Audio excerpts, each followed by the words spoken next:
The girl in the basement. Jeanette went back to the house in Holt's Summit to see if the layout was the same as her memory at 5 years old. It was. Then, 10 years later, she took me to that house. Almost like your whole body, like when the hair, not the hair stand up on the back of your neck, but it was like something inside was very awake in me when I was looking at it. Like it was, yep, very familiar. More familiar deep inside than in the front of my brain. I don't know how to explain that, but it was an extremely shockingly familiar place. And we didn't live here this long, and I was so young. But that place I remember, and it's in me forever. It's in me forever. And it justified whatever was happening. I don't remember the basements of our other houses. I remember Cameron, but not in a traumatic way. But this place I remember. But we don't really have to. We can look at the blueprints. I don't know if you really want to go in there or not. I don't know. What do you think? I mean, you could ask him. We could ask him if we could come back if it's not a good time, and we could hit it on the way back. But if you see it, you won't see what I see because you weren't there. I'm like, if you see it, I could show you exactly the way it was laid out. I know exactly head to foot the way the back I want to go. Yeah, I know exactly how it was. It was definitely a thing.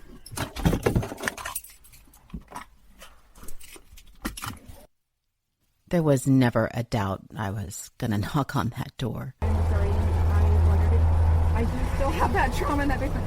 I wondered if I could look at your basement one more time. Is that okay? I know it's not traumatic to you at all. It's a lovely home. If you don't mind me to be there, there's a pen. No, I hope she's still there. She was a sweet parent with it. Oh, okay. Let me in, and you didn't even ask me why I wanted to do this weird home. Let me take my shoes off. And this is Nancy Simpson.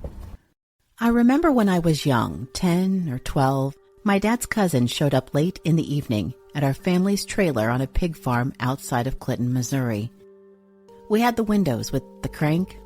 I was in my bedroom, awake, cranking that window, the rush of cold air on my cheek, listening. He was saying how 2 boys from the area were riding their bikes on a nearby pond and one fell through the ice and died. I remember my dad and his cousin shaking their heads saying, "Oh, that's terrible, just terrible." A few days ago, I went to find a record of this story. And I found nothing. Scoured old newspapers, nothing. Then I asked my dad's cousin. You have to understand this man is our local historian. He remembers everything, events, birthdays. He has just one of those minds. I asked him about showing up at the trailer with the news about these boys on the ice. He says, "No, I don't recall that." And then he starts telling me a story about his own foolishness as a young boy taking a chance on the ice. I was perplexed. Did I dream this? Make it up? My youngest sister says she heard this same story from our mom. She remembers it vividly, just as I tell it to you today. I tell you this story to say, when I talked to Jeanette about the girl in the basement, I realized no one on this earth knows more about her experience with this than me, outside of her therapist. I have no way to prove or disprove at this point if this girl was real. What do we really remember? What can our minds make up? I can say when I was with Jeanette in the basement of that house in Holt Summit, her panic attack was real. I'm convinced she saw a girl in a bag in that basement. Previously on The Toll. Poison. Control. There's a big story going on in Florida, but we want yours. Oh, he was a jogger. Yes. I remember. Now I understand why she acted that way. All I'd wanted to do was track down a secret and see why I was so sick, and instead I was getting people's bodies exhumed. I'm an award-winning journalist who has spent decades chasing stories and investigating cases across the Ozarks. It's tragic, really.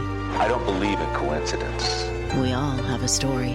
Nobody was able to make it because everybody was sick. A dark secret wrapped in emptiness and regret. Within a year, her entire nuclear family died. You know. tons and tons of chemicals. The Toll. I'm Nancy Simpson. Jeanette Robbins owned the Sleep Institute of Utah. At 30, she owned her own successful business that dealt with helping people sleep, a demon she had battled her entire life.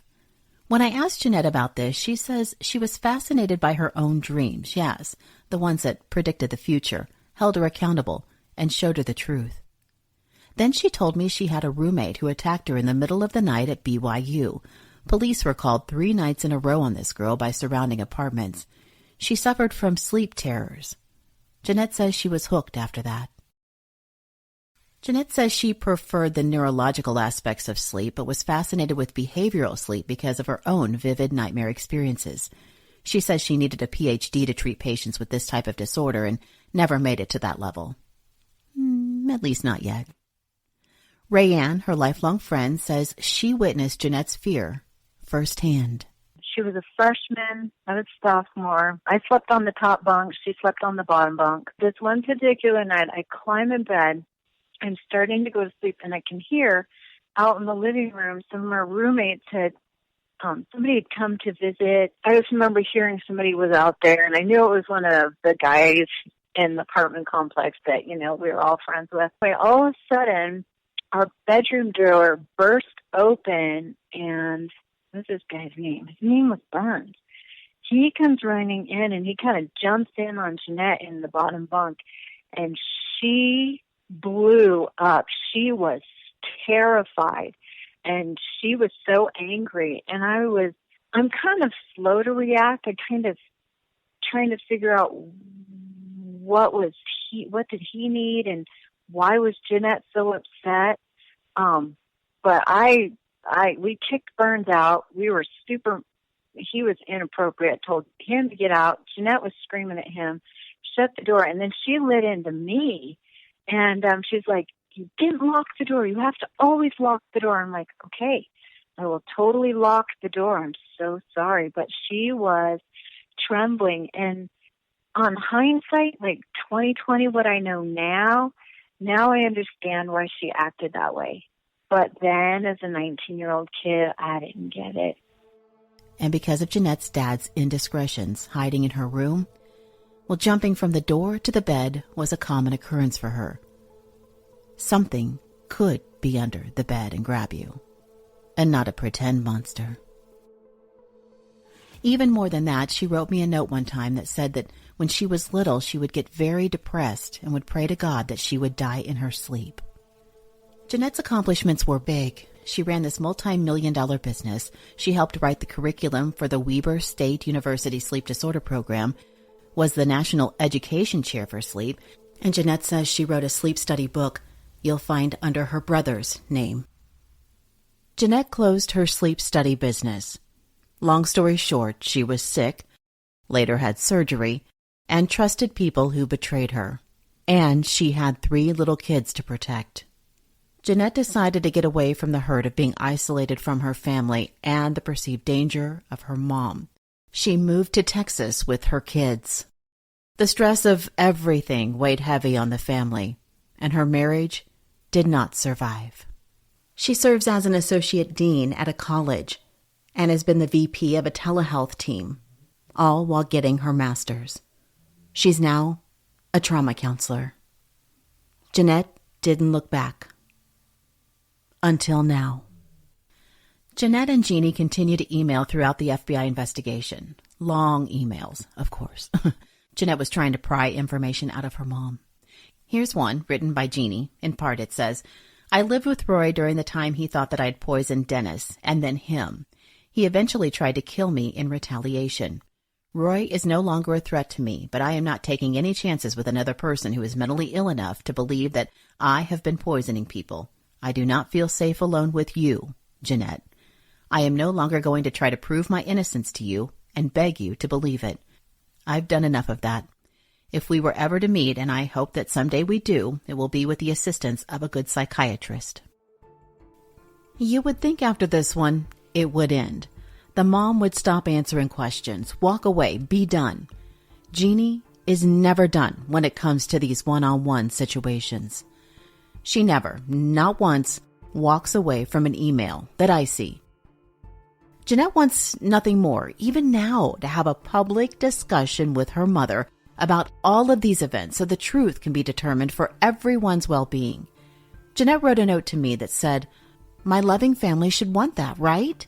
A public intervention for their crazy family member, Jeanette." April 2009.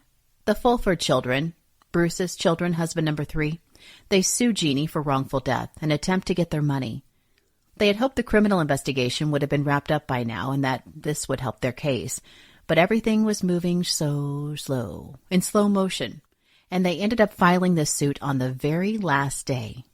The FBI case was going on for so long that there's only a certain window that you can file a wrongful death, and it was starting to overlap, so there was a point where it was a deadline. It either had to be filed or not.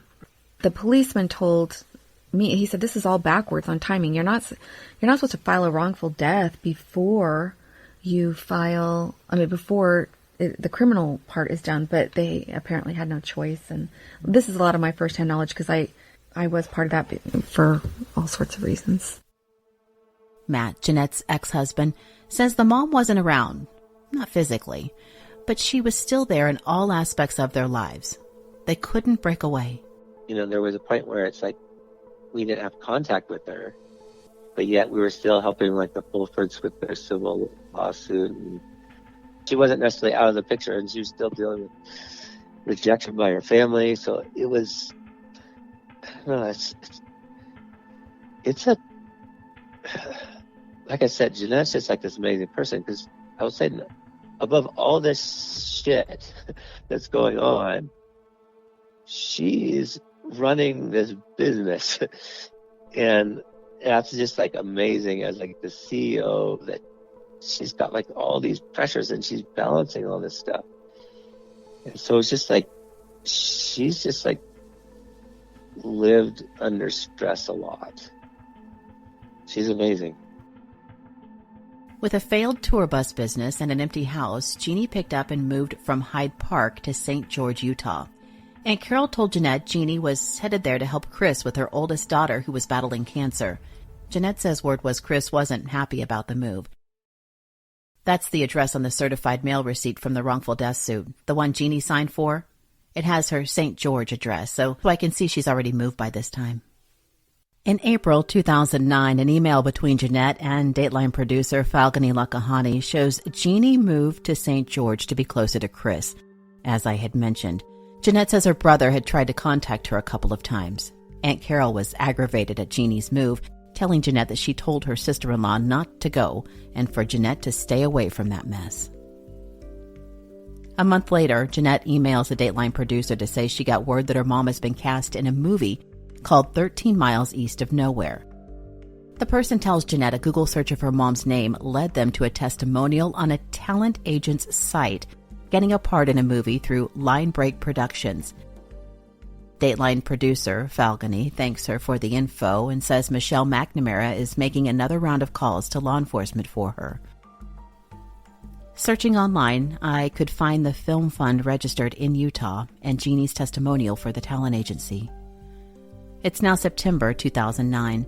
There's a letter here from the U.S. Department of Justice, Federal Bureau of Investigation, to the Fulford siblings' attorney, husband number 3. R.E. request for FBI laboratory results regarding Bruce W. Fulford. The letter, signed by the FBI Chief Division Counsel Trent Peterson, says he spoke personally with the scientist who was responsible for Bruce's tissue samples and was told the testing machine was broken and they're waiting for the vendor to replace the instruments in the unit. The estimated time of the fix was the end of the year, 2009. He then writes any follow-up needs to be directed to Agent Cadiz, the new agent on the case. The back and forth on the civil suit with written affidavits is more than 50 pages long. It's public record, case number 0901000011. It's stamped Logan Courts. Jeanette emailed copies to Falcone, the producer at Dateline, and crime writer Michelle McNamara.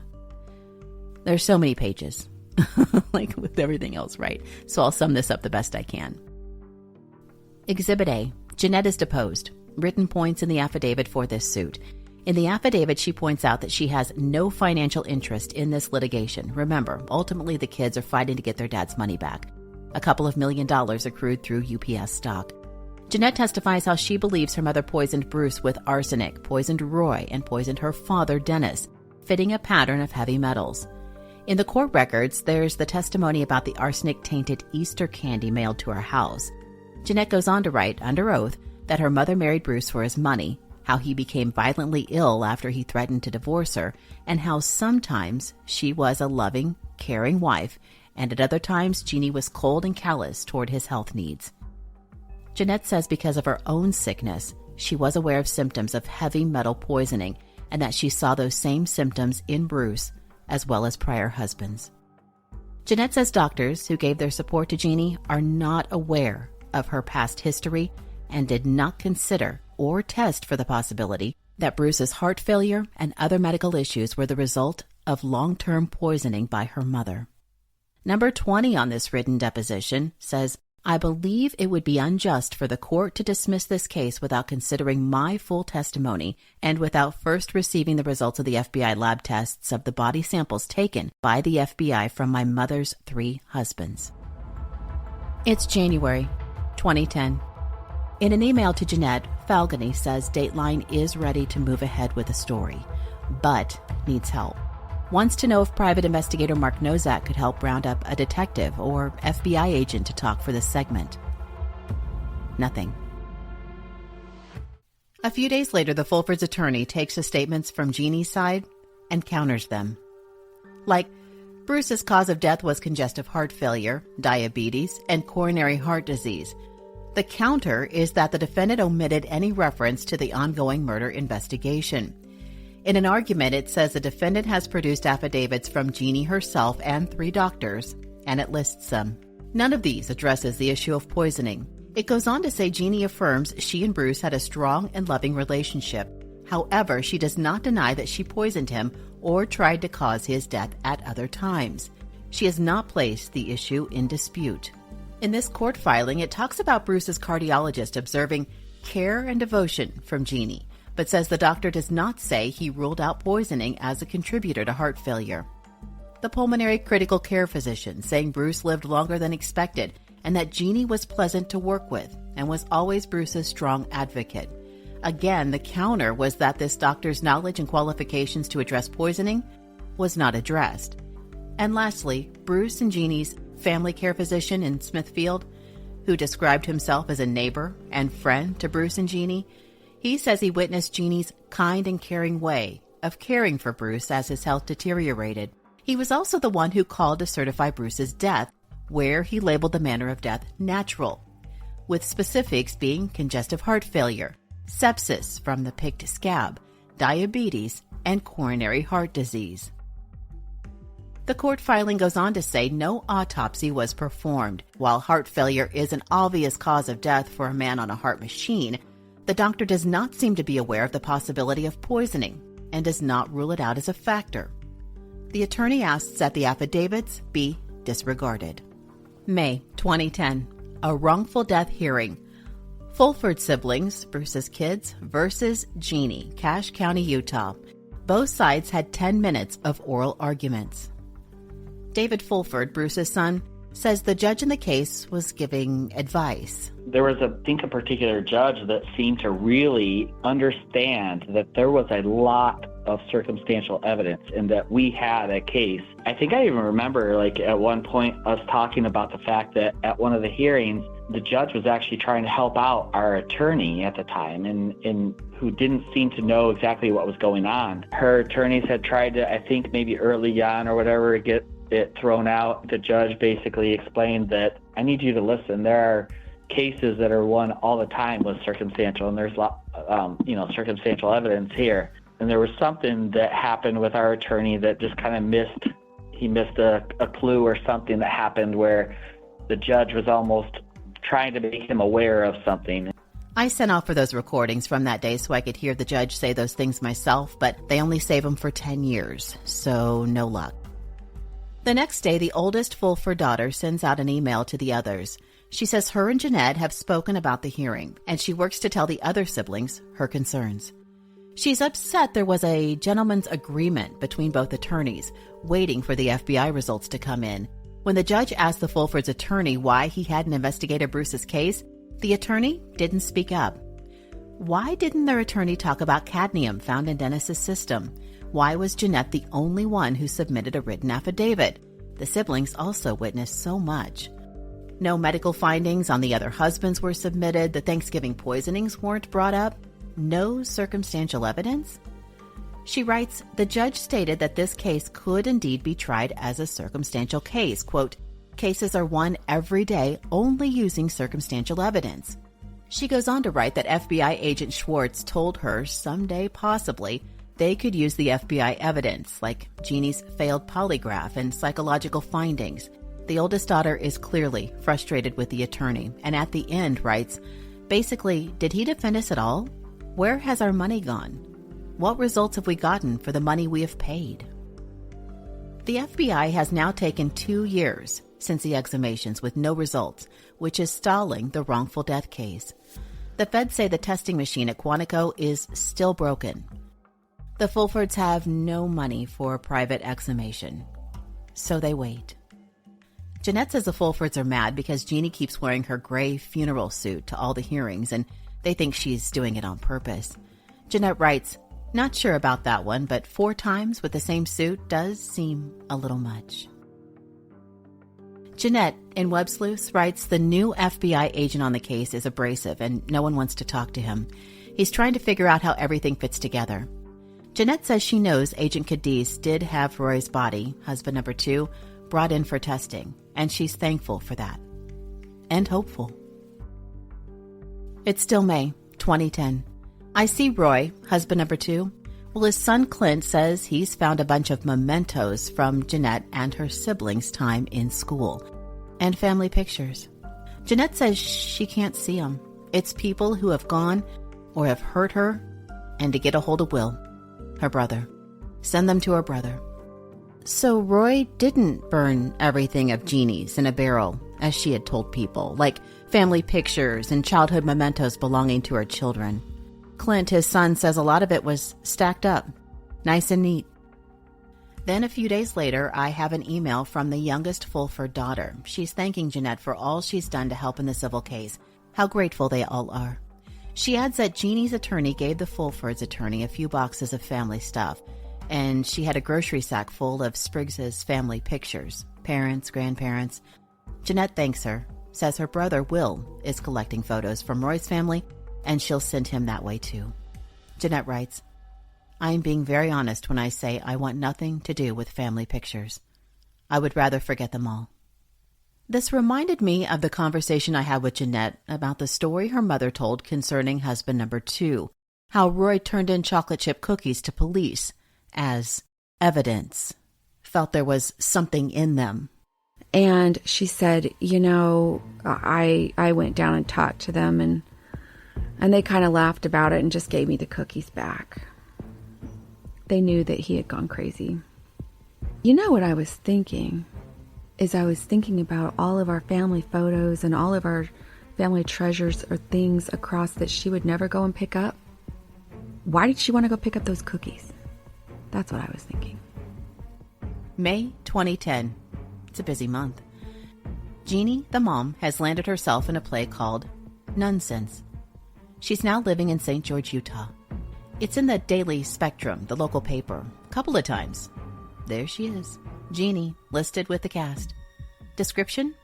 Nonsense concerns the efforts of 5 of the remaining nuns from the Little Sisters of Hoboken to bury the last few nuns in the convent who died from an accidental mass poisoning by Sister Julia Child of God, the Covenant cook. I shit you not. All while she's being investigated by the FBI as a serial poisoner. Right? I was just in shock that she was, giving the middle finger to the authorities right under their nose, and probably was just having the time of her life. I just thought, wow, this woman, something else. By that time, a part of me was 100% clear because my daughter had been poisoned, and a part of me was 100% foggy. So I did go into therapy for 5 long, expensive years. And that did help a lot. Money well spent. Clint, Roy's son, says on Web Sleuths, she has no fear of being caught. Somewhere in here, 2010, 2 years after first discovering lumps in her breast she thought were from breastfeeding, Denise, Jeanette's youngest sister, was diagnosed with breast cancer. Stage 4. Denise is described as a spitfire. The Fulford siblings told Jeanette Denise had been pushing back against their mom, Jeanne. We talked about it as we stood by the cemetery during our visit to LaBelle, Missouri. What the Fulfords told me is that Denise, because I was not involved with them then, is that Denise went after my mom and she said, "Stop lying all the time. You lie about everything. You lie about everything. And that's why Jeanette thinks you're killing people. That doesn't mean, like, not that you're really killing people, but the fact that you lie about everything is why Jeanette doesn't believe you." That's why my mom, you know, that was the war for a minute there. But if you were to ask her, even at the very end, like, you know, we couldn't talk about it. So I don't know her real mind, but she was pretty sure that I had a screw loose, that I was thinking this. And she said, "I've walked every path with you throughout life, and I can't walk this path. This is not right." And I was like, okay. I'm not saying I know. I'm just saying, just stop and pause with me. But once the yelling started, it was, you know, once the yelling started and the decision that I was crazy, then the listening stopped. Jeanette says her therapist told her that she had to let her family go. It was good advice that I kept until my sister got so ill that I had to throw it to the wind, and I had to talk to my sister because she was dying. I mean, I can't just not, you know, she called me. So it put everything on hold. The topic of their mom was off limits. David, Bruce's son, husband number 3, has the same feeling. He says they took one last family picture with all of his siblings at the funeral. After that, the relationships splintered and have never been the same. He says so many alleged lies and manipulations on Jeannie's part really took a toll. August 2010. Jeanette has a lump removed from her neck. She writes in Web Sleuths, "Hope I don't join everyone else." Lab results come back a few days later. It's benign. It's the toll for Jeanette. A realization that maybe she's been poisoned most of her life. It's not the last time lumps are checked or removed from her body. Aunt Carol reaches out to Jeanette and begs her to find some common ground with her mother, Jeannie. Try and find a way to get her mom back into her life, put things behind them, and find a way to move on. Aunt Carol suggests that they not meet at Jeannie's house and not eat food. Maybe meet at a park. Jeanette replies, "I have little kids. I'm too scared." An email from the oldest Fulford sibling to their attorney says, "I have included Jeanette's email address as well. As you know, we feel Jeanette is one of us and don't mind you passing along any information you think she should know." Jeanette says she is also paid in on attorney fees. But not only that, Jeanette says she's leaving Web Sleuths to go work on the deposition. She thinks this is the best use of her efforts for now. Jeanette writes the attorney's secretary saying she has 5 bound books lining out Bruce's medical records. She also wrote some suggested goals for the doctor's depositions. Jeanette is reminding the attorney that there's a tape from an answering machine they need to admit into evidence. It's Jeannie asking her son-in-law to say he administered medication on the last week of Bruce's life, which family said was not true. Outlining Bruce's medical records, it was a lot of work. And 6 days later, the FBI notified the families that the U.S. attorney would not be prosecuting Jeannie, and the FBI case was closed. Jeanette says FBI agent Cadiz called all of the families to tell them the case was closed and no criminal charges were going to be brought on Jeannie Fulford. She says he used the word closed, but other FBI agents told her the investigation would never be closed. There was just too much. On the message, the agent said the substance found in the second husband was not enough to get the go-ahead from a panel that convened to look over the evidence. In an email, I see Jeanette wrote to the agent and local Utah detective. She thanks them for arranging to have Roy's tissue tested and the detective for taking hair and nail samples from Bruce's body before he was buried. She writes, "I will not renew my relationship with my mother in this lifetime because I feel that strongly that she tried to kill me." Jeanette then asks the agent for access to her father's autopsy results since she paid $4,000 toward the exhumation and reburial fees. She reiterates that this started as a private exhumation before authorities took over. She also points out no other families paid a dime for the same services. Quote, "I am concerned that since the only thing I was looking for at the beginning, some 5 years ago, was about my father's results, then why would I be denied those?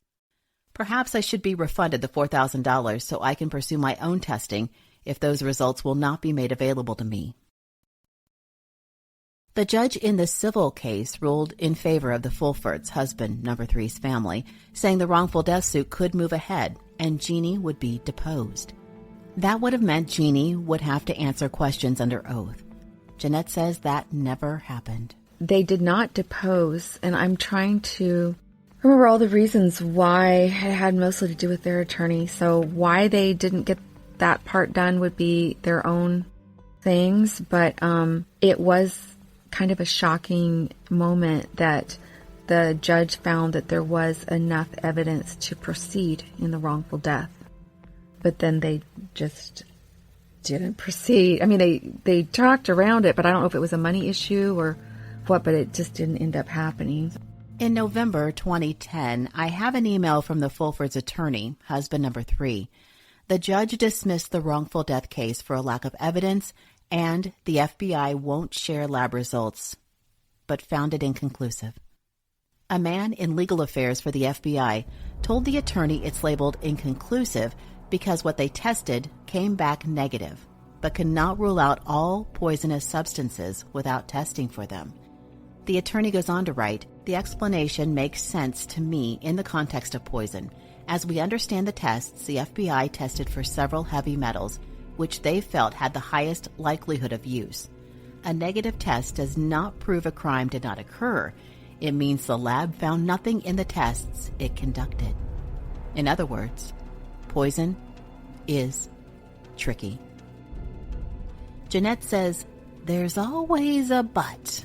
Rayanne, Jeanette's lifelong friend, says she felt that to her core. Just seems like the FBI couldn't just come right out and say, "Yep, your mom poisoned your dad. Yep, that happened." It's like there was something that happened, but you could never put your finger on it in a legal way to close the case and say, "Yep, this is what happened. Now we prosecute. Now we're done." I asked Matt, Jeanette's ex-husband, if he thought Jeanne may have poisoned him. He said no, but then followed up with this. I'm dealing with an autoimmune disease that no one in my family tree has. So I have rheumatoid arthritis, so it showed up. Well, I want to say I'm 50 now, so when I was like 42, 43.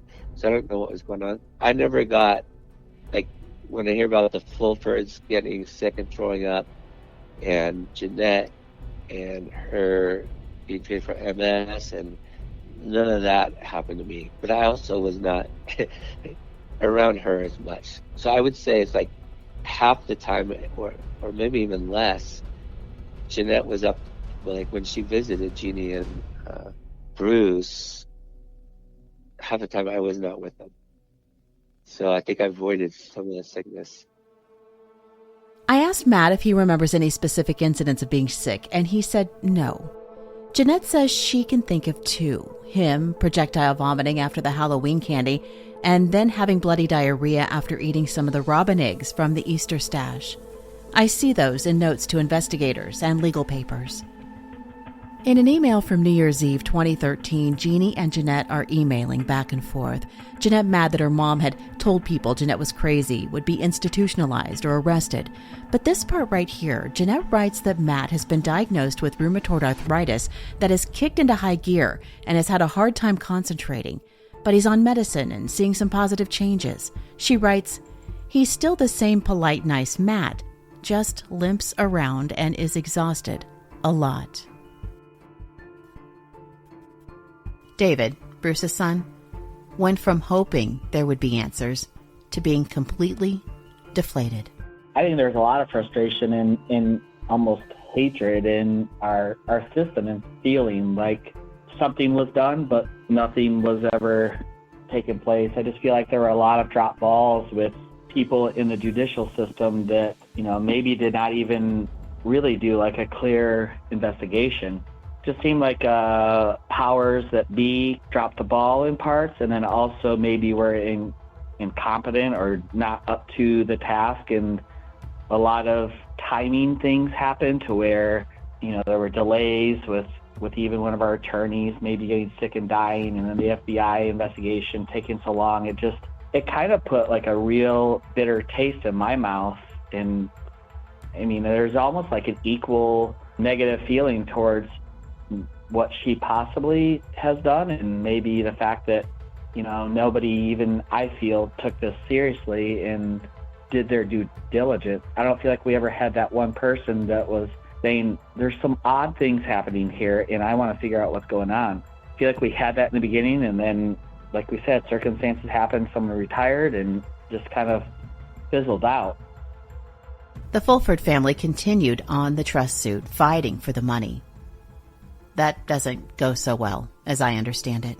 It was drained. By the time we finally had accounting of everything, there was nothing there. We tried to figure out where everything went, but I know that there was not a lot of money left by the time that we gained control. There were a lot of things, obviously, she spent money on. Like we talked about, the tour buses had to have been quite a bit of money. So I think a lot of it was told that, like, it was bills that they had accumulated, or my dad's medical bills that had to be paid. And yeah, I don't think that we ever really know where all of it went.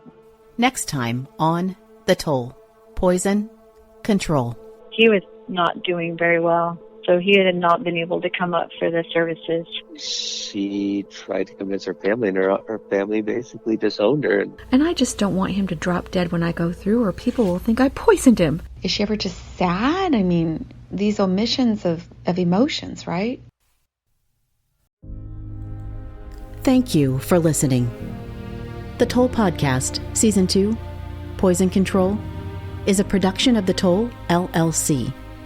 Creator, investigator, host, and audio producer, me, Nancy Simpson. Executive producer, Pamela Shelby.